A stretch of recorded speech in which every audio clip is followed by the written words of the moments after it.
Coming up today on the Indie Wave, we were robbed of his talent when grunge rang supreme on the music scene, but gifts like Damon Martin are best served with some age. The critics all agree, from Australia to Aberdeen, the Proverbial Kool-Aid is a fresh take on the fine traditions of alt-rock. That's coming up today on the Indie Wave podcast.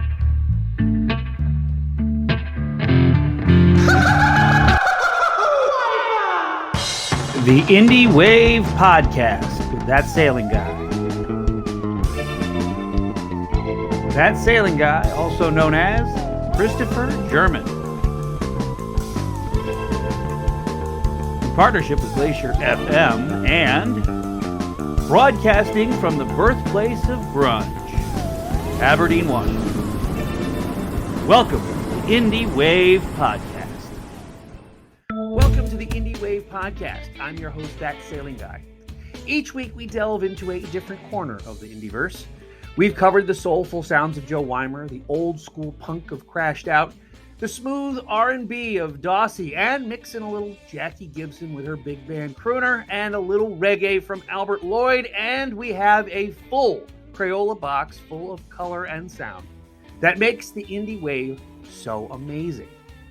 But today, we have a band that might, had it not been for a bout with illness and a reinvigoration of talent we nearly lost with the waning days of the grunge Seattle scene, we might not have had Damon Martin, the brainchild behind the Proverbial Kool-Aid, and he's here today. If you haven't caught the sound of this band, the best way I might describe it is if Blind Melon was crossbred with the Spin Doctors and peppered with a twist of Soundgarden, and then put in the deep freeze for 20 years. It's an homage to the days of Birkenstocks and CDs, but with a modern twist in lyrics and mixing. The casual listener might chalk it up to a feel-good alt-rock tune, but knowing the story behind how it got here makes it all that much more likable. They're tearing up the charts over at Glacier FM, rocketing across the Australian radio playscape, and firing on all cylinders right now. The Proverbial Kool-Aid is now on my Spotify favorites and should be on yours. So, without further ado, here is the Proverbial Kool-Aid with their hit West LA, followed by a well-practiced interview I shot with Mr. Damon Martin himself. And away we go.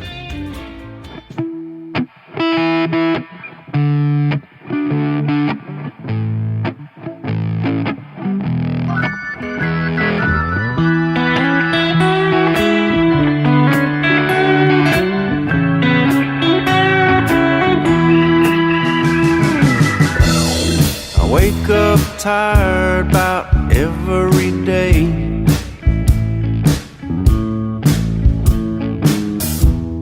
100 degrees, got nowhere to stay.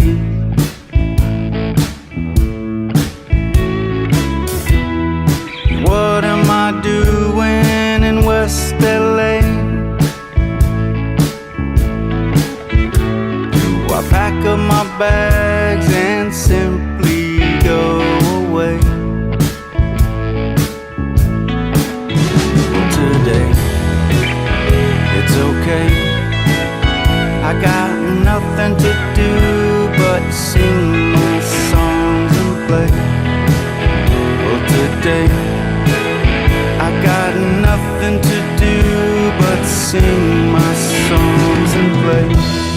I slept in my car again today.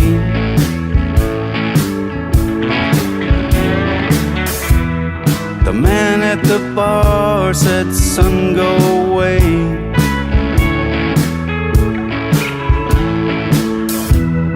I'm kinda thinking I should shower today.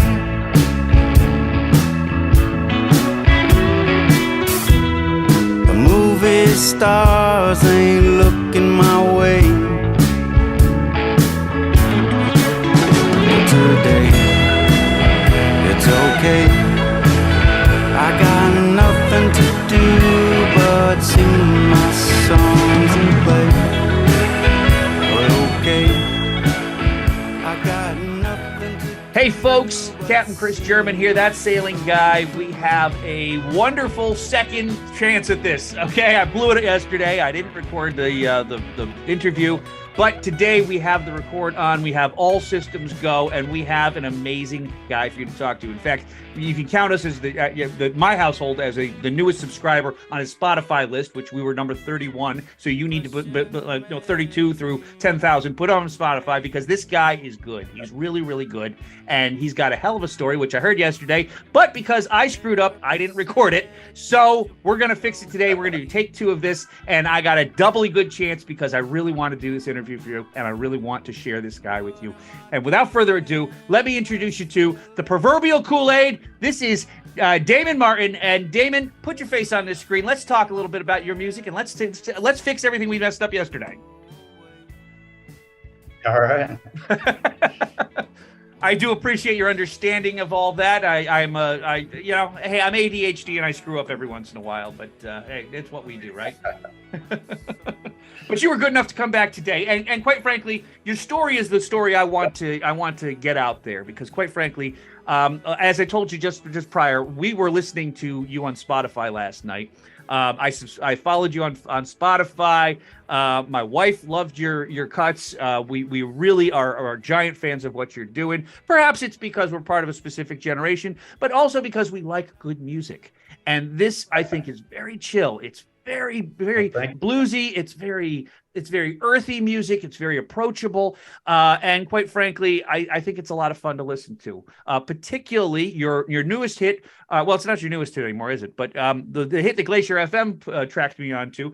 That is in West LA, and it's a very laid back. It's all about just not feeling like doing very much that day, isn't it? But I'm talking a lot. Tell me about your story. Where did you come from? How did you get into this kind of stuff? I want to hear the whole tale. Well, I grew up out in California, and I went to college on the East Coast, and then I graduated in 2000, and I came to Houston, and I put together a crew and got a studio and recorded a record in my mid-20s, and it was pretty much an acoustic record.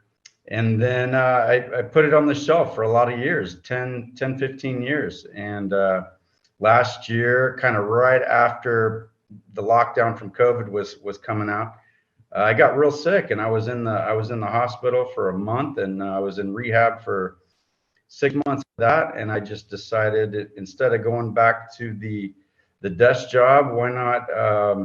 I've been writing music the whole time, and why not start recording again and releasing my music and see if anything sticks. And I got a crew together, and we recorded West LA, and had some success with that kind of right off the bat. Everybody seemed to like that song, and then I decided, I'm gonna write another record. So we're finishing it up right now, and 30 years gone, and it goes sometimes where the first singles off that record, which I've released already. And we're working at Wire Road in the Heights, and with Josh Appleby, who's a great producer. And we're going to be releasing that record. When I say we, it's me. But I'm going to be releasing that in about, 30 days or so. Outstanding. Well, tell me, what were you doing in those 10, 15 years that you weren't writing? What was your other career? I was in oil and gas. I was an analyst, and when I got sick, I was a senior analyst at Exxon, and at their headquarters right here in Spring. And I was in that business for 18 years, and I just decided, when I started getting well, I just decided, let me start recording some music, and let me put some stuff out that I'd been writing while I was working. And no one had any idea that I even played. So when West LA came out, they were pretty shocked. They were like, "Is that you?" So, but yeah, that song kind of spurred the whole process of me just making up my mind. Hey, I'm going to write another record. And about to finish it up. Well, that's amazing. Because I get a sense from you that, you know, we talked a bit about this yesterday. Is that you came out of grunge, you came out of, you know, that angsty post '90s era and that kind of thing. But I also get a lot of bluesy feel from your music. I get a lot of down home, kind of really chill, lay back. I hear the California coming out in your cuts. So tell me a little bit about your influences. Where did you get all this stuff from? So I started writing music when I was about 16, and I was on the East Coast at that time, and everything I was writing was just coming out bluesy, and I don't have any explanation for it. I like the idea of writing dirtier stuff, grungier stuff, but it's just not what I was writing. So the guys I look up to around town here are the the alternative bands and the harder rock bands, but it's not what I'm writing. So I just kind of have to go with what feels right to me, and yeah. Well, and that's, I think that's one of the miracles of what the indie movement is doing right now is that you can be anybody you want to be. You don't have to fit into the suit that Greg Brady had to fit into in order to be a star. But on the other side of that too is that you can dabble in all sorts of different things, and you can just be yourself. And I think the people that are the most authentic, they're the ones that do the greatest in the indie movement. And I think you're emanating that, if I may say so. I do have that flexibility right now. Some stuff that I'm gonna be releasing here in the next month or so is a lot harder. It's a lot dirtier, grungier, whatever you want to call it. But then I kind of, a lot of it's more easier, more melodious type of stuff. And so yeah, I'm not kind of pigeonholed into one genre. I can kind of branch off a little bit of Americana style, a little bit of kind of country, and yeah. So well, you're truly an American artist, because quite frankly, I think, we had another guy on here, Kurt Gott, who was a couple weeks ago, who was sitting. He won the greatest country song for Glacier FM, and I asked him. I said, "What are you doing in country, man? You sound like you belong on yacht rock. You don't belong in country." He said, "Well, that's just what they made me. They pigeonholed me into. So I don't mind getting the award for it, but I'll do a whole bunch of different stuff." And I think that's truly a theme that's coming out of the indie movement, which is to say, people can do what they love. They don't have to fit into a record producer's ideology of what you have to be a commercial success. And quite frankly, with the advent of Amazon Music and with Spotify and all these different ways to monetize your platforms and whatnot, it's a chance that we can do those things now, and we can be who we want to be and not necessarily have to be who they tell us to be. Yeah, you're right. A lot of shows that we play in town, we'll play with grungier style alternative bands, and I love their stuff personally, but that's not really our sound. A lot of people in our shows are kind of I can see them looking at each other like, what is this? But at the same time, they're enjoying it. Yeah. I think any kind of music done well, played well, people are going to appreciate regardless of the venue. But my style, I can go to the harder rock clubs, or I could probably play a country show, an Americana show, and I think my music would go good at either place. Well, I mean, I guess it also comes down to how you express that. I mean, you're the way you pick, the way you turn the volume up, the way you put how much crunch you put in the guitar. I mean, you could really change all of your songs to fit into a whole bunch of different realms, and it's just a very slight alteration of how it's expressed that you could do so. Yeah, for instance, we're playing the Viper Room out in LA in June, and yeah, for that show, we're going to turn it up a little bit. I'm looking forward to that. Yeah. So. Well, tell me this: where you have a big summer schedule ahead of you? Are you going to be doing a lot of shows?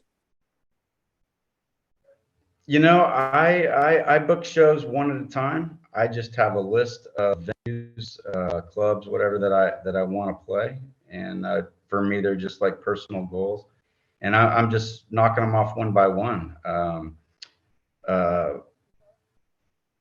I've been kind of lucky right off the bat to I got the Paul Wall gig open for him, and then we got to play the Whiskey. We opened for Great White. That was pretty cool.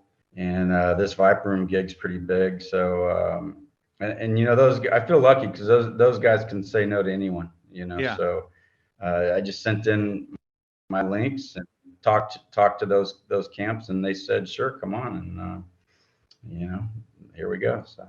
Well, your laid back attitude and your laissez-faire kind of vibe really does come through in your music, and I think it's one of the reasons why I like your music, because I'm a little bit of a type A personality, so I need to tone myself down a little bit. Probably you can tell me from the energy that I'm putting on the show as well. But tell me this: if somebody wanted to come check out one of your shows, where could they go to find out information about you?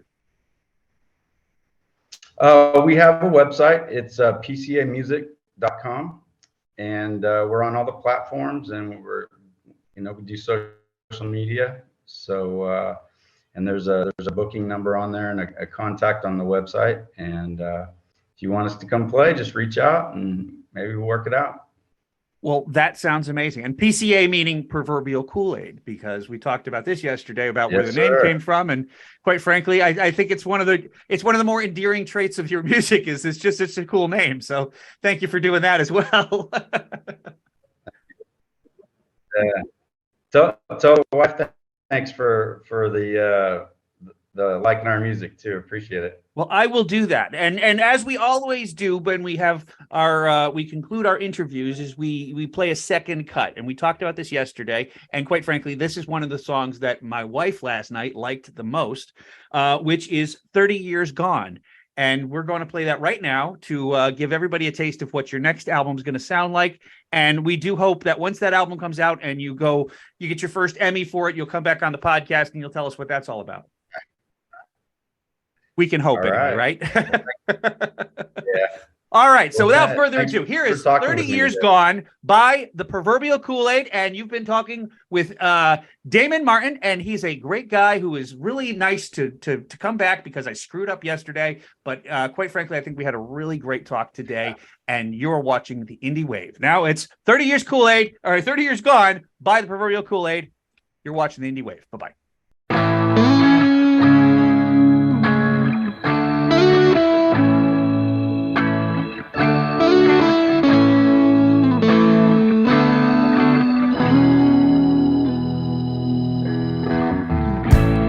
Ever let your mind go back to the railroad track? Walking on them sunny days, we were so laid back. And I was loving you, babe, and you were loving me. Throwing bubbles in the car wash bed, things were so carefree. But your daddy had another plan, I couldn't stay. He drove you to another man and drove me away. But we were looking at the same stars, babe. We were looking at the same moon. In 30 years, not a day's gone by was over too soon. We were looking at the same stars, babe. We were looking at the same moon. In 30 years, not a day has gone by was over too soon.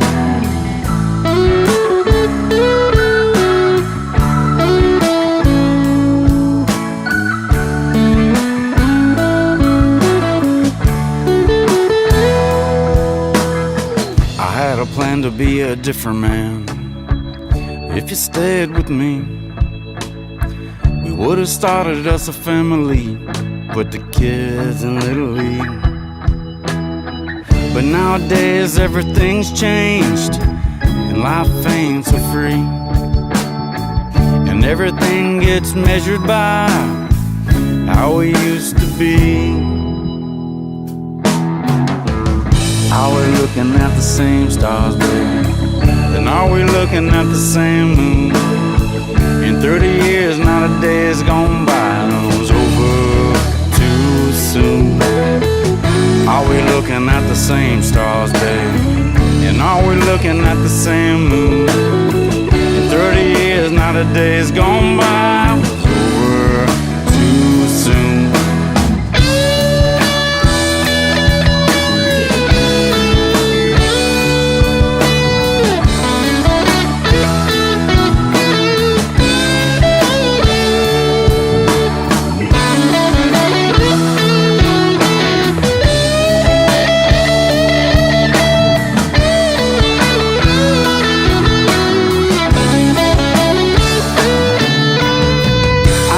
Looking at the same stars, baby.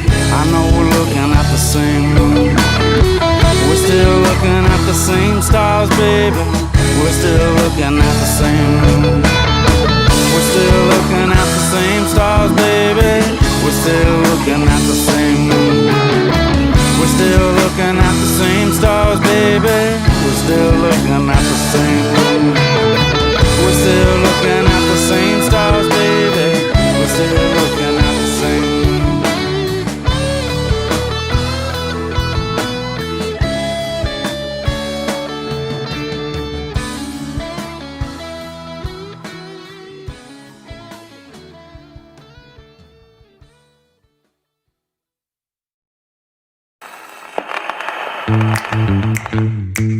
The Indie Wave podcast is all about good music.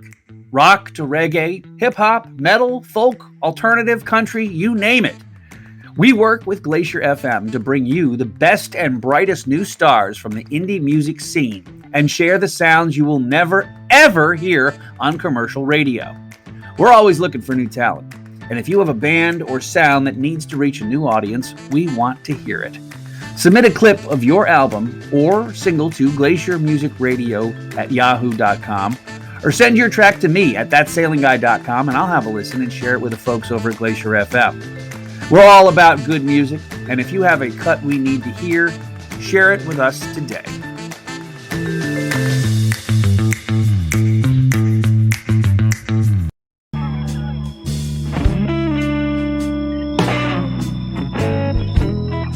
I know I sing the praises of the indie music movement all the time for its inclusiveness and its diversity. But in truth, this week, I am just so damn proud to know that because the indie music movement is happening, Damon Martin is getting another shot to share his talent with the world. I am reminded of our premiere episode with Joe Weimer, who said, and I quote, 60 is the new sexy, because she spent a career in the military before hitting the stage and rocking her New Jersey neighborhood. Damon Martin also had a full life of wearing a suit and tie and riding a desk before he decided to trade up his wingtips for Dockers and his fresh pressed shirt and tie for a wrinkled t-shirt. Both of these artists are second lifers, much like myself, having returned from a life they had to live in lieu of a life they want to live. And I say good on them. They're doing it and doing it well, and the world is benefiting from their talents. And we all get to enjoy them, despite the fact that the record company Fat Cats think they are irrelevant. The indie movement is changing lives for the better and giving all sorts of folks a chance to find their song and allow us a chance to sing along too. And that's the takeaway for this week.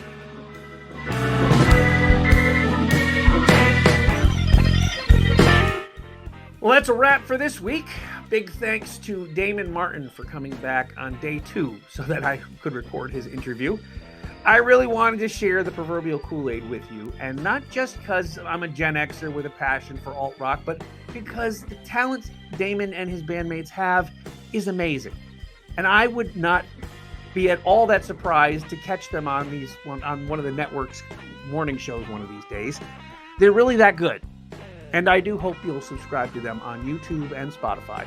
Share them with your friends and find a way to catch them live and go see them play. Well, that's not such bad advice here too. So subscribe to our channel, share and tell a friend about us, and tell the whole world about the Indie Wave podcast. We go out wherever you catch great podcasts on YouTube and, of course, on Glacier FM and Glacier Underground.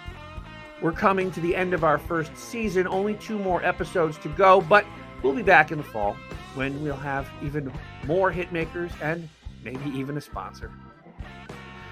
Until next time, folks, do good, have fun, and sail far. And I will see you next week when we chat with Philly Black. So make sure you tune in for that and have a great day. We'll see you next time. Bye.